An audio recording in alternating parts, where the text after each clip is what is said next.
como prometido, aqui estamos para o Vencedores e Perdedores, os vencedores e perdedores da temporada da MLB. Eu não falei sobre, mas aqui algumas novidades no nosso humilde estúdio.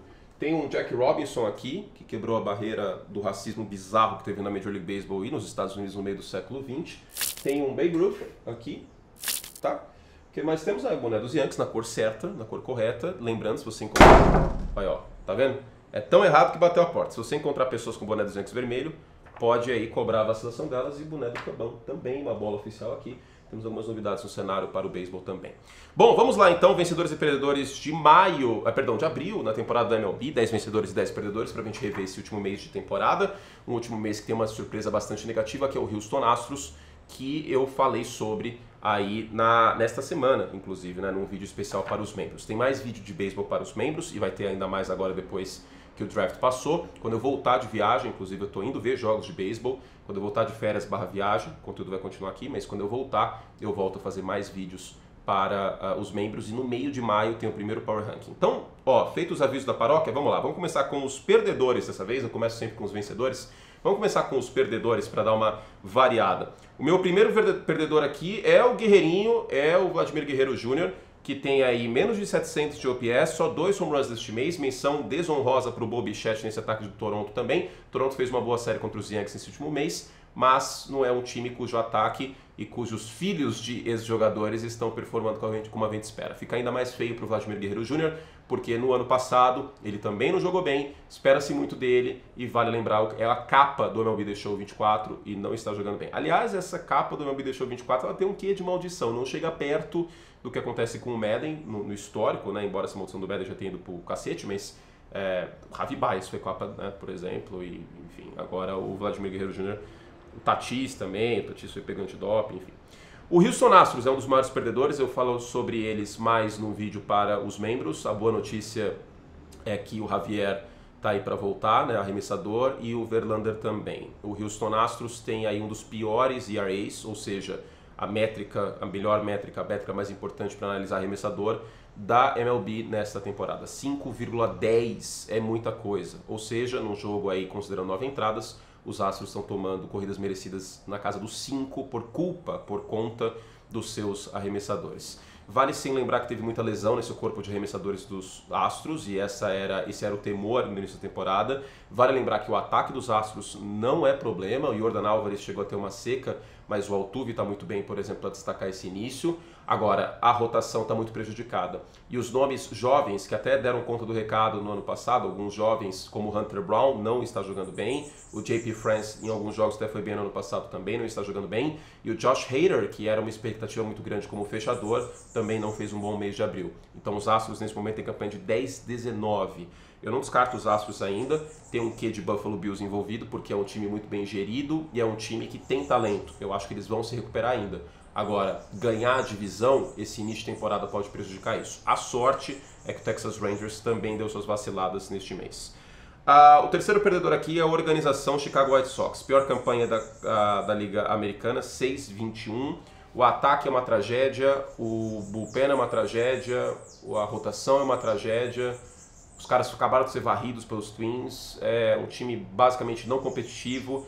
É uma das menores médias de público do beisebol, mesmo jogando no terceiro maior mercado consumidor do beisebol. E para piorar a situação, os Cubs estão relativamente bem. Eu acho que os Cubs brigam pela divisão. Os Bears agora estão em ascensão. Os Bulls jogaram o play-in. E o Chicago Blackhawks é um time competitivo, não é? Deixa eu ver aqui. Eu não entendo nada de hockey, não vou fingir entender. Mas nesses últimos anos eu acho que os Blackhawks... Vamos ver aqui. No hockey estão dando um pouquinho... E eu não torço pro Blackhawks. Eu não torço pra nenhum time do hockey, na verdade, né? Blackhawks, vamos ver a campanha deles aqui. Não, tão mal também. 8º na divisão central, ok. Mas foram campeões, né? Esse século, pelo menos. Coisa que também aconteceu com o Chicago White Sox. Agora, a perspectiva é de menos mercado ainda nesse aspecto, né? Porque, como eu falei, os Bears, a cidade está abraçando. Vale lembrar que o Caleb Williams foi a camisa mais vendida deste final de abril na NFL, e os Cubs, que tem uma torcida maior em Chicago, estão voando. O Chicago White Sox, que já tem uma peculiaridade de ser um time mais de quem mora na região sul de Chicago, e não é uma torcida nacional, está em apuros, até porque a divisão está mais competitiva neste ano. Então a organização Chicago White Sox fica como grande perdedora e não tem perspectiva desse time melhorar muito neste ano. Bom, falando nele que eu mencionei, o Javi Baez é um perdedor aqui, porque, cara, menos de 20% de aproveitamento. E quem diria, né? Mas os Cubs acertaram no desmanche do time da World Series. Os Cubs se despacharam o Chris Bryant, Javi Baez, o Anthony Rizzo. Eu acho que nenhum dos três estaria fazendo efeito em Chicago neste momento, né? Até porque o Morel é um prospecto que não está começando bem esse de temporada, mas eu não sei se posso falar prospecto mais sobre ele, mas que tem uma expectativa dele virar um slugger, o Dansby Swanson é um bom shortstop e o Michael Busch está nos vencedores aqui. Então, jogadores que estão nas posições que eram desses caras, não estão performando bem. Agora, o Javi Baez tem 500 de OPS e menos de 20% de aproveitamento. É um cara que tem um contrato enorme e que tem um time que está jogando bem, tem aqui, figurou 3 vezes quase nos vencedores, e o Detroit Tigers tem uma bomba na mão, que é esse contrato do Baez. O Javi Baez, ele simplesmente é completamente aloprado em início de contagem, gira o bastão como se não houvesse amanhã, a visão dele, assim, bastante prejudicada. Eu não estou falando que ele tem miopia ou astigmatismo, ou os dois, é que ele simplesmente não está conseguindo fazer contato como antes, e o pior, quando ele faz contato, as bolas estão morrendo no campo externo. Então, é um jogador, e não é de hoje isso, tá? Ele poderia ser o perdedor aqui no Vencedores e Perdedores de muito tempo. E é uma tristeza, porque era um dos jogadores mais dinâmicos, eletrizantes do beisebol quando estava em Chicago. Como eu falei, foi capa de videogame e tudo mais. Então, mais uma vez, está nos perdedores aqui. Os arremessadores porradeiros, eles são perdedores. O que são arremessadores porradeiros? São abridores, ou seja, expectativa de jogar 6 entradas, com uma média de bola rápida na casa dos 97, 98 por hora. E é lesão para tudo quanto é lado. A MLBPA insinuou, e existe um argumento de que o pitch clock aumentou as lesões, os abridores e tal. Não é isso, né, meu Brasil? Você dá 90 arremessos num jogo, sendo que sua bola rápida tem média de 97, 98, assim, não tem como o cara não machucar. Simplesmente não tem como. E aí tem uma larga lista de jogadores machucados nesse quesito. Né? Acho que o poster child dessa questão é o Spencer Strider, do Atlanta Braves, que está fora da temporada. Então, eu não acho que é sustentável isso, tá? Eu não acho que é sustentável. Eles são perdedores aqui desse início de temporada, porque vez ou outra vai acontecer isso, cara. Um arremessador abridor, cuja expectativa é de 100 arremessos por jogo, e que tem uma bola rápida de 97, 98, que muitas vezes beira 100 milhas por hora, é insustentável esse cara jogar e ficar saudável durante um largo período de tempo, tá? Se vocês me perguntarem, curte, é bonito de ver um cara assim jogar? Pra cacete! O Spencer Strider como uma máquina de strikeouts é maravilhoso. Aí tem um outro exemplo também, o Garrett Cole. É maravilhoso, mas que volta ainda, né? O Strider não volta mais este ano. Agora, se eu for escolher, eu prefiro um arremessador pique Greg Maddux. O cara pintando o cantinho da zona, mais técnico, é o que eu prefiro, tá? E é até louco dizer isso, né? Porque o meu arremessador preferido na história é o Randy Johnson. Mas se eu for escolher hoje, se eu for criar o personagem do videogame, eu vou criar um cara que pinta o canto das zonas e que tem controle, porque é mais sustentável, tá? Essa onda de arremessadores porradeiros aí é complicado. O Mike Trout é mais um perdedor aqui, porque, bom, ele começa o ano como perdedor, o Ohtani foi embora, ele sobra como basicamente a única estrela aí nos Angels, no ataque dos Angels. Mas, para além disso, machucou o joelho, não é uma lesão que vai tirá-lo da temporada, mas a expectativa é que ele passe por cirurgia. Então, começou muito bem a temporada do Mike Trout, mas acaba vindo essa lesão. O Oakland A's é um tremendo perdedor, mas especificamente o Coliseu de Oakland é um perdedor. Média de público do Coliseu de Oakland nos jogos do Oakland A's nesta temporada, 5.900 pessoas. É disparada a pior média de público da MLB. É disparado o pior estádio da MLB. É um estádio com estrutura dos anos 70 que recebe 81 jogos por ano de um time de beisebol em 2024. Para vocês terem ideia, a estrutura do Coliseu de Oakland ela é consideravelmente pior do que o Morumbis, que é um estádio ainda mais antigo e que passou por renovações. Basicamente, o Coliseu de Oakland não passou por essas renovações. Você tem assento que não volta para o lugar, o assento está quebrado. As concessions, ou seja, os lugares para comprar comida, são horrorosas. Tem literalmente, eu não estou inventando isso.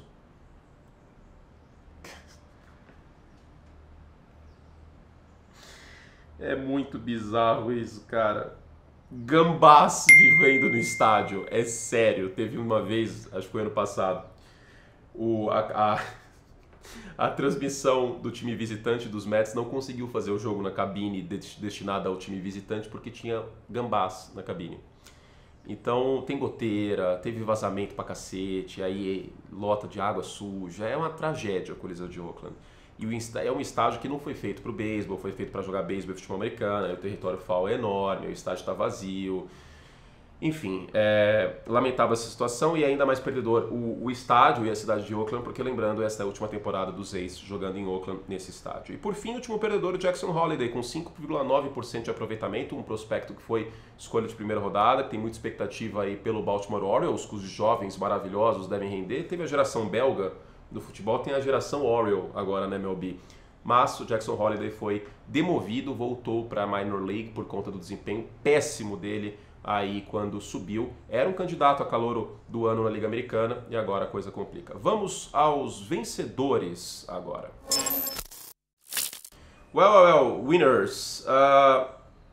O ataque do Boston Red Sox, especialmente o Tyler O'Neill, né? Para quem assistiu o último Sunday Night Baseball contra os Cubs, eu acho que isso ficou bastante evidente. Uma grata surpresa esse ataque de Chicago, os Red Sox, perdão, também dos Cubs, uma grata surpresa dos Red Sox. E o time está competitivo. Eu acho que dá para o torcedor de Boston, especialmente se a rotação tiver um desempenho sólido no final do campeonato, sonhar com o wild card. Eu acho muito difícil que Boston ganhe a divisão. Eu ainda vejo os Yankees e os Orioles como primeira prateleira, mas dá para sonhar, tá? Então, uma menção muito honrosa para aqui vencedores, os Red Sox no ataque. O Tarik Skubal, que hoje, o canhoto do Detroit Tigers, é um dos favoritos, talvez o favorito para o Cy Young, prêmio de melhor arremessador da Liga Americana. Ele teve 2,05 de ERA nesse último mês e era um cara que eu esperava há bastante tempo ele virar esse arremessador que está sendo nessa temporada. Realmente está clicando e é uma grata surpresa para o Detroit Tigers. Sempre no MLB The Show, inclusive, eu trocava por ele. Sempre foi um cara que eu gostei muito e que bom que está rendendo.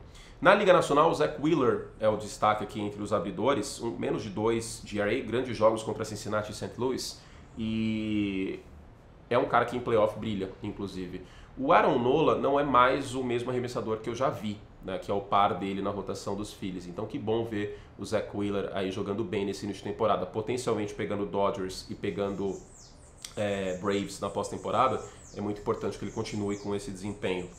Falando em calouro de Baltimore, o Carlton Cowser é a grata surpresa. Quase 20 corridas impulsionadas, rebatendo muito bem. E ele está tendo o desempenho que a gente esperava até do Jackson Holliday aí nesse início de ano, né? O Baltimore Orioles é um fortíssimo candidato a vencer a Liga Americana, a chegar pelo menos na final da Liga Americana e deve competir com o New York Yankees aí pau a pau até o final dessa temporada pelo título de divisão.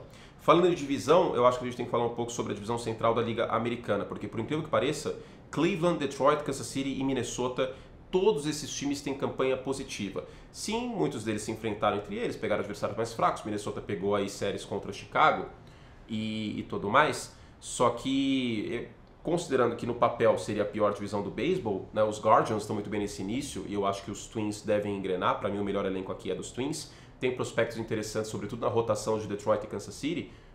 Prospecto é uma palavra, como eu falei, meio liberal para mim, né? Eu exagero, né, no uso dessa palavra, mas que legal ver essa divisão interessante assim nesse início do ano.